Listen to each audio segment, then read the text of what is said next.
자, 여러분 오늘 사람의 유전 내용 공부를 해보겠습니다.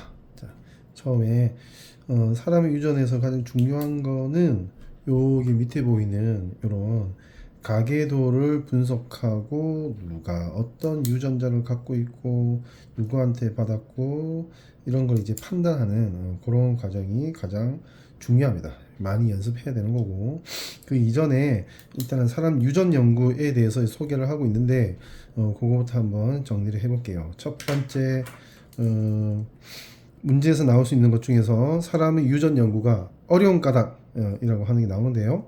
자, 보면 세대가 길다, 그 다음에 자손수가 적다, 대립 형질이 복잡하다, 환경의 영향이 크다, 그 다음 자유로운 교배가 불가능하다. 불가능. 이렇게 이제 5가지 때문에 사람 유전 연구가 어렵대요. 자, 이렇게 이제 5가지 어려운 까닭이 나왔다는 건 반대로 뭘 뜻하는 거냐면, 이런 특징하고 반대되는 특징을 갖고 있는 생명체들은 유전 연구가 쉽다라는 겁니다. 한마디로 한 세대가 짧아야지, 짧은 세대 하나 거쳐가면서 유전자가 어떻게 전달되고 형질이 어떻게 전달되는지를 빨리빨리 확인할 수 있겠죠. 그러니까 그런 게 유전 연구하기 쉬운 종이 되는 거고, 그 다음 자손수가 많아야지 이 통계적으로 뭐 예를 들어서 우성인 표현형과 열성인 표현형이 몇 대 몇이다 뭐 이런 식으로 그 예측 가능하고 계산 가능할 건데, 자손수가 너무 적으면 확률은 낮지만 뭐 열성이 여러 개 나오고 우성은 별로 안 나오고 이럴 수 있기 때문에 확률적인 어떤 계산을 하는데 어려움이 있습니다. 자손수가 적으면 그래요. 많을 때 유리한 겁니다. 사람은 이제 자손수가 훨씬 적은 편이고, 예를 들어 초파리 같은 경우는 몇천 마리씩 이렇게 나오기 때문에 훨씬 더 유전 연구의 대상으로는 훨씬 더 편하다, 이렇게 생각하시면 되고요. 자, 대립 형질이 복잡하다. 그러니까 사람이 복잡한 거예요. 그러니까 보통 이제 생물학을 하는 연구하는 사람들은 좀 단순한 생명체를 갖고 대립 형질이 복잡하지 않기 때문에 좀 선명하게 어떤 하나의 형질에 대한 어떤 유전 현상 이런 거 이제 쉽게 연구를 할 수 있는데, 너무 복잡해지면 서로의 형질에 또 상관관계, 연관성 이런 것 때문에 명확하게 하나를 분리해서 판단하기 좀 어렵습니다. 그래서 형질이 복잡하면 불리합니다. 사람 유전 연구에는 불리하다. 그다음 환경 영향을 되게 많이 받는 생명체 중에 하나가 사람입니다. 그다음 우리는 이제 자유로운 교배 실험은 절대 불가능하죠. 그러니까 결혼을 했다고 하면 그 결혼한 사람의 이제 자녀들만 분석을 할 수 있는 거지, 결과에 대해서 분석할 수 있는 거지, 실험에 의해서 이제 교배를 할 수는 없기 때문에 그렇다, 이렇게 알고 있으면 되겠고요. 자, 밑으로 내려가서 유전 방법을 보면 1번부터 4번 4가지가 나오죠. 이 4가지 중에 거의 순서대로입니다. 1번이 제일 중요한 거 아까 얘기했죠. 쭉 밑으로 내려가 보면 가계도를 분석을 할 수 있어야 되는데, 이게 가장 요번 공부하는 데 중요한 주제라고 생각하시면 돼요. 그래서 가계도가 뭔지를 보면 어떤 집안에서 특히 이제 어떤 유전 형질, 유전병 형질을 가진 집안에서 여러 세대에 걸쳐 할아버지 세대, 부모님 세대, 자녀 세대 이런 식으로 여러 세대에 걸쳐 형질이 어떻게 유전되는지 따져보고, 이걸 가지고 어떤 유전자가 어디로 전달됐구나, 어떤 사람은 유전자이 뭐구나, 이런 걸 판단할 수가 있게 되는 거죠. 자, 볼게요. 특정 형질의 우열관계, 누가 우성인지 열성인지, 유전자 중에 유전자가 어디로 갔는지, 할아버지한테서 뭐 예를 들어서 손여한테 갔다, 손자한테 갔다, 이런 식으로 어디로 가는지도 알 수가 있고요. 전달 경로. 그다음에 유전자형을 확인할 수가 있는 경우가 많습니다. 다 할 수 있다 장담은 못하지만 확인할 수 있는 경우가 많습니다. 논리적으로 판단이 됩니다. 다음, 태어날 자손의 형질을 예측할 수 있다. 그러니까 어떤 태어날 자손이 예를 들어서 어떤 안 좋은 유전병에 걸릴 확률이 뭐 4분의 1이다, 16분의 3이다, 뭐 이런 식으로 이론적으로는 계산을 할 수 있다, 이런 뜻입니다. 가계도 조사를 하면서 이런 유전 결과, 유전 연구 결과를 알아낼 수 있다. 요거 꼭 알아둘 수 있도록 합니다. 자, 두 번째, 쌍둥이 연구에서는 요거만 알고 있으면 돼요. 그러니까 쌍둥이를 연구하는 이유는 그 어떤 유전자가 환경의 영향에 의해서 형질로 표현되는 경향이 큰지, 또는 유전의 영향이 더 큰지, 형질로 표현될 때 환경의 영향과 유전 영향 중에서 어느 쪽이 더 큰지를 따져볼 때 쌍둥이 연구를 한다 라고 하는 겁니다.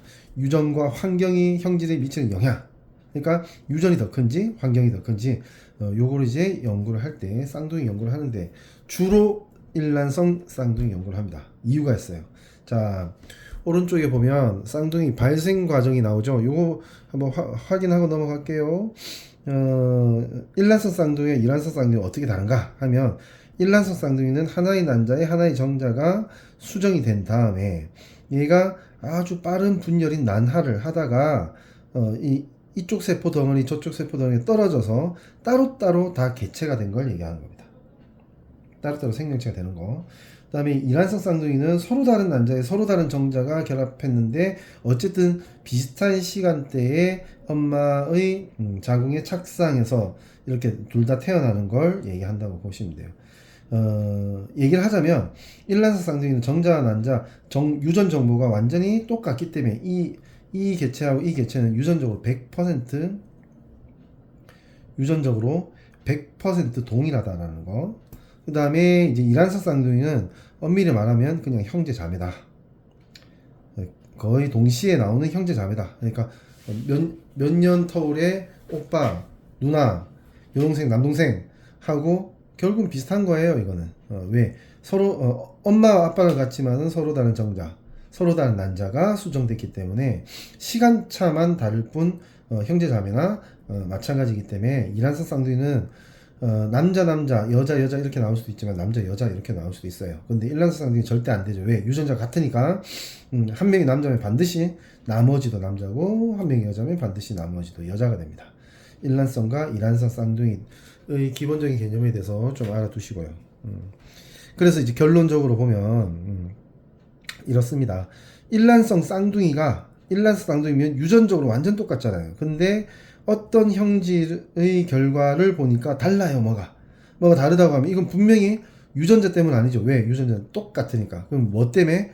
환경의 영향 때문에 달라질 수 있다 라고 하는 거죠. 그러니까 명확하게 일란성 쌍둥이는 유전적으로 완전히 똑같기 때문에 환경의 영향의 크기를 나타내는데 매우 적절하게 써먹을 수 있는 예시가 되는 겁니다. 자, 요 쌍둥이 연구 오른쪽에 한번 보면요, 이렇게 나와 있어요.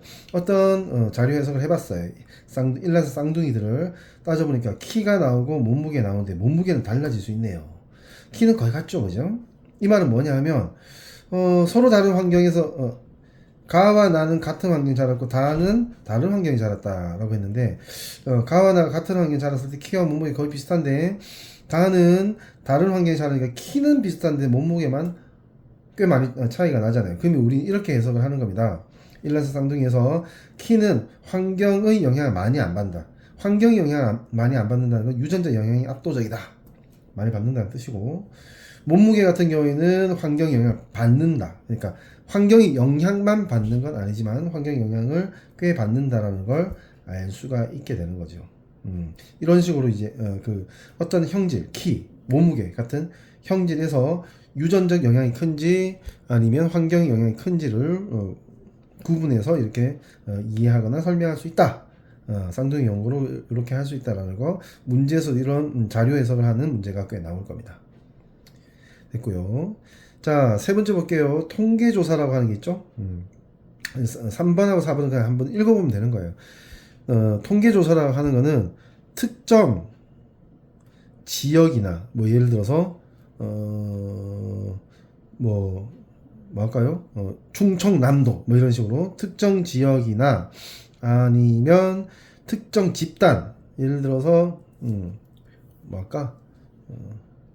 서령중 3학년 집단 이런 식으로 이렇게 이제 어느 한 묶음, 어떤 개체들이 묶음이 있으면 그 전체 묶음에서 사람에게 나타나는 어떤 형질이 어떻게 분포하고 있는지를 조사를 하는 겁니다. 그런 게 통계 조사다. 자료를 통계적으로 분석을 할 수 있다. 그래서 이제 예를 들어서 뭐 A 학교의 중3 학생들, B 학교의 중3 학생들, C 학교의 중3 학생들 이렇게 서로 묶어서 이제 하나의 형질에 대해서 한번 조사를 해보면 우성 형질과 여성 형질 표현 그 비율이 달라질 수 있어요. 그러니까 집단마다 또는 지역마다 달라질 수가 있거든요. 그걸 가지고 해석을 하는 겁니다. 아, 유전자가 이쪽에, 우성 유전자는 이쪽에 더 많이 분포하고 있구나. 또는 이제 이 표현형이 이쪽에 더 많이 분포하고 있구나. 이런 식으로 해석을 하게 되는 과정을 얘기하는 겁니다. 통계조사. 자, 네 번째는 염색체와 DNA 분석인데요. 염색체의 수 모양을 분석한다. 이거는 우리가 지금 당장 할 수 있는 건 아니고요.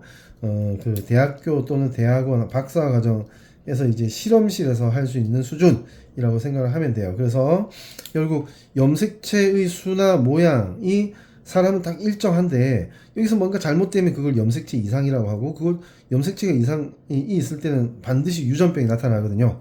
그래서 염색체 수 모양을 판단해서 유전병을 진단하거나 또는 그거보다 자세한 겁니다. 그것보다 더 자세한 DNA를 분석해서 형질을 관여하는 유전자를 알아낼 수 있다. 그냥 DNA 직접 아예 유전 정보를 분석을 해버리는 거죠. 그래서 유전자를 알아내는 방법도 있다라고 하는 걸 설명하고 있습니다. 사람 유전 연구 방법 중에 이 네 가지를 구분해서 이해하고 있어야 됩니다.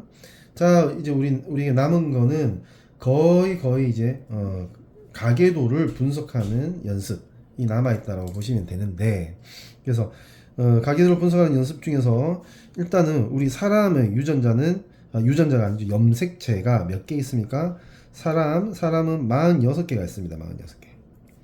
이 중에서 44개 또는 22쌍, 엄마 아빠한테 받는 크기 모양이 같은 한 쌍씩에서 22쌍이 있고, 그 다음에 남자와 여자 구분되게 여자는 XX, 남자는 XY로 갖고 있는 성염색체 두 개는 각각 이렇게 두 개인데 한 쌍이라고 보면 되겠죠, 그죠? 한 쌍을 이렇게 갖고 있어요. 자, 이 염색체 위에 뭐가 있냐면 우리가 위에서 얘기하던 유전자가 있어요. 유전자들이 염색체에 포함되어 있는데 우리가 지금 연구하려고 하는 유전 현상, 유전 특징을 나타내는 유전자가 이쪽, 그러니까 남자 여자 구분 없이 갖고 있는 44개 또는 22쌍의 염색체 위에 있을 때 뭐라고 하냐면 이 염색체들을 상염색체라 하기 때문에 상염색체 유전이라 하고, 그 다음에 요 X 아주 극히 드물게 Y에 어떤 유전자가 있는데 그걸 연구한다고 하면 이걸 성염색체 유전 현상을 연구한다 라고 얘기를 해요. 이 페이지는 상염색체, 그 다음 페이지는 성염색체 유전에 대해서 설명이 되어 있을 겁니다. 자, 이제 상염색체에 대해서 한번 볼게요. 일단 상염색체는 남녀 구분이 없다라는 거 미리 먼저 알고 접근하면 좋을 것 같아요. 자, 상염색체에 있는 한 쌍의 대립 유전자에 의해 결정되는 형질이 나오는데, 자, 이거는 어쩔 수 없습니다. 뭐 해야 됩니까? 외워야 됩니다. 시험 치기 직전에 외워야 됩니다. 혐알기는 동그랗게 혐알기는 가능한 게 우선이고 불가능한 게 연성이고, 이마선 모양은 뿅뿅 이렇게 원숭이 모양처럼 이마선 생긴 게 V자형인데 이게 우성입니다. 보조개 있는 거 쌍꺼풀 눈꺼풀은 쌍꺼풀이 있는 게 우성이고요. 귓불 모양은 이제 누구지? 스님귀 대표적으로 스님귀 있죠. 이렇게 스님귀처럼 이렇게 아래쪽 귓불이 이렇게 아래쪽으로 이렇게 쳐져 있는 거, 요런 게 분리형이고요. 이게 바짝 이렇게 붙어 있는 거, 거의 그 귓불이 없는 것처럼 보이는 거, 이 부착형인데 분리형이 우성이고, 미맹은 이렇게 적어 놓으세요. PTC라는 물질이 있어요. 우리 먹는 건 아닙니다. PTC라는 그 실험 물질이 있는데 이걸 정상이라고 할게요. 정상적인 사람은 이걸 혀에 조금만 떨어뜨려 주면 정말 비명을 지를 정도로 쓰대요. 이게 되게 써요. 우리가 음식에서 느낄 수 있는 쓴맛은 아니에요. 정말 쓴데 어떤 사람들은 극히 일부에서는 열성인 사람들은 이걸 혀에 부어줘도 쓴지도 모른대요. 그래서 이걸 뭐라고 하냐? 눈이 안 보이면 맹인이라고 하잖아요. 이 여기서 말하는 미는 뭐냐? 미자예요. 맛을 못 본다라고 해서 미맹이라고 얘기하는 겁니다. PTC의 쓴맛을 느낄 수 없으면 열성 미맹이 되고 일반적으로 정상적인 사람이 압도적으로 많은데 그 사람들은 이제 우성으로서 미맹이 아니다. 이렇게 기억을 하고 있어야 됩니다. 자, 이 상염색체 예시에서 중요한 거 저번에도 수업 때 얘기했지만은 맨델의 분리 법칙은 정상적인 그 배우자 세포 즉 정세포 난세포를 만드는 생식세포 분열에서는 100%이 법칙은 적용이 된다. 그거 알아두시고요. 분리 법칙에 따라 유전되는 거고 그다음 대립형질은 일반적으로 비교적 명확하다. 뭐가 요런 이제 간단한 어떤 표현형들 요런 것들은 상염색체 유전에서 일반적으로 비교적 명확하게 우성과 열성이 구분된다는 뜻입니다. 그리고 이제 아까 얘기했지만 상염색체 유전이 있으므로 남녀에 따라 빈도, 구분의 차이가 없다라는 것도 하나의 특징이다. 이렇게 알아두시면 되고요. 자, 그래서 예시를 한번 볼게요. 혐알기 유전이라고 하는 게 나오는데 요거 이제 뭐 할 거냐면 아까 혐알기가 뭐라고? 가능이 우성, 불가능이 열성입니다. 그래서 혐알기 가능 보통 이제 우성인 유전자를 어떤 알파벳에서 대문자로 나타내고 열성인 유전자가 소문자로 나타내거든요. 그래서 이거는 혐알기 가능, 요거는 불가능 유전자라고 하면 어쨌든 그 유전자는 엄마 아빠한테 하나씩 받기 때문에 한 쌍을 이루게 되거든요. 모든 사람에게서 한 쌍을 이루게 되는데 그 한 쌍의 어떤 구성의 다양성은 대문자로만 있거나 소문자로만 있거나 대문자 하나 소문자 하나 이렇게 있을 수 있겠죠. 한 사람에게는. 그랬을 때 우성이 하나 이상만 있으면 이거는 혐알기가 가능하다는 거고 그 다음에 아예 없고 열성 유전자만 구성되어 있으면 혐알기가 불가능해지는 겁니다. 이게 열성 표현형이라고 해요. 자, 밑으로 내려가기 전에 이쪽으로 올라가 볼게요. 가계도에서 사용되는 기호를 한번 배워봅시다. 남자는 정사각형입니다. 직사각형은 남자도 아니고 여자도 아닙니다. 정사각형은 남자, 동그란 원은 여자. 그 다음에 결혼하면 가로선으로 이렇게 나타내고요. 남자 여자를 뭐 남자 가로선 이런 거 이상한 겁니다. 그런 거 없고 그 다음 자 이렇게 결혼한 남자 여자 가로선으로 나타내는 밑으로 내려와서 펼쳐진다고 하면 왼쪽부터 형제 자매를 얘기하는 겁니다. 이렇게 큰 누나 그 다음에 둘째가 남동생 이렇게 되는 거죠. 왼쪽부터 이쪽으로 가면서 첫째, 둘째, 셋째, 넷째, 다섯째 이렇게 계속 표현할 수 있다. 이게 가계도의 기본입니다. 가계도 표현이 기본이고요. 자, 이제 밑으로 내려가서 요거 한번 봅시다. 요거 자, 그래서 혐알기 유전 가계도 분석에서 우리가 일단은 알아둬야 될 거 제일 중요한 것들입니다. 볼게요. 이 가계도를 봤을 때 혐알기가 가능한 사람과 불가능한 사람이 있죠. 근데 이게 여기서처럼 이제 우성과 열성이 딱 우리가 알고 있는 문제가 아니고 그 우성과 열성이 뭔지를 밝혀내라 이렇게 문제가 나오기 때문에 이 접근 방법을 알아야 됩니다. 보세요. 부모가 같은 표현형인데 그쵸? 이 파란 거 혐알기가 가능하죠. 근데 자식 중에 한 명이라도 그 표현형이 다른 게 나오면 이 자식의 표현형은 부모한테선 숨어 있었던 거예요. 숨어 있었다라는 게 무슨 뜻이냐면 이렇게 열성의 유전자를 그냥 숨겨서 갖고 있었다는 거지.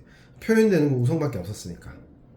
됐죠? 숨어 있었던 게 둘 다 동시에 만나서 이렇게 이제 표현형이 나타나기 때문에 부모가 같은 표현형이고 자식 중에 한 명 이상 그 표현형이 다른 게 있으면 그 사람이 열성이 되고요.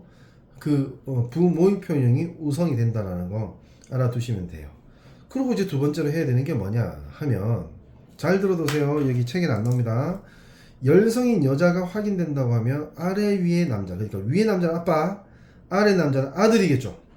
그죠? 가계도에서 아빠나 아들 중에 그 열성인 여자와 다른 표현이 하나라도 나오는데 이건 반드시 상유전입니다. 다시 말해서 성유전 X 염색체 유전에서는 절대 그 위쪽 남자 아래쪽 남자가 열성인 여자하고 표현형이 달라질 수가 없습니다. 100%. 그러니까 성유전은 절대 설명할 수 없는 거거든요. 이게 뭐 무슨 말인지 아시겠죠? 이렇게 다르다 라고 하면 이 유전은 상유전이며, 그 다음에 부모 세대와 다른 이 표현형 지금 혐알기가 불가능한 거죠. 혐알기가 불가능한 게 뭐라고? 열성이 됩니다. 열성. 됐죠? 부모와 다른 형질이 나타나는 거, 이게 열성이다. 그래서 요걸 가지고 일단 기본적으로 접근을 할 수 있다라고 하는 거 두 가지 알아두시고요. 그리고 유전자형은 어떻게 따지냐 하면 무조건 확정되는 게 있어요. 그게 뭐냐면 열성인 사람은 무조건 스몰이잖아요. 이렇게 여성 유전자 확정이 돼요. 그럼 이거 가지고 풀어낼 수 있는 게 되게 많습니다. 왜? 부모 세대는 지금 표현형이 다르잖아요. 우성이니까 반드시 대문자 T는 있어야 되고, 그리고 이 여자에게 스몰 T를 줄 때 하나씩은 줄 수 있어야 되니까 원래 갖고 있어야 돼요. 그래서 대문자와 소문자 T를 하나씩 갖고 있다는 걸 확신할 수 있고요. 그 다음에 이 사람 3번은 좀 다릅니다. 어떻게? 이쪽에서 대문자 T는 적어도 하나 가졌을 거야. 근데 둘 다 대문자 T일 수도 있지만, 여기서 대문자 T, 여기서는 소문자 T를 가져도 이렇게 표현이 나타나고, 여기서 소문자 T, 여기서 대문자 T를 가져도 이렇게 표현이 되거든. 그래서 이 3번은 이 정보만 가지고 있을 때는 대문자 T인지 대문자 T, 소문자 T인지 정할 수가 없다. 이렇게 알아두시면 돼요. 자, 그 다음에 또 알 수 있는 게 뭐냐면, 이 엄마가 있는데 자식들은 정상이죠. 정상이라고 하면 반드시 정상이기 때문에 대문자 T가 있고, 엄마는 어쨌든 어느 쪽 소문자든 소문자 T를 하나 줬기 때문에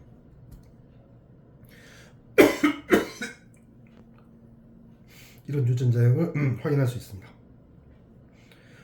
5번은 이거나 이거 둘 다 가능합니다.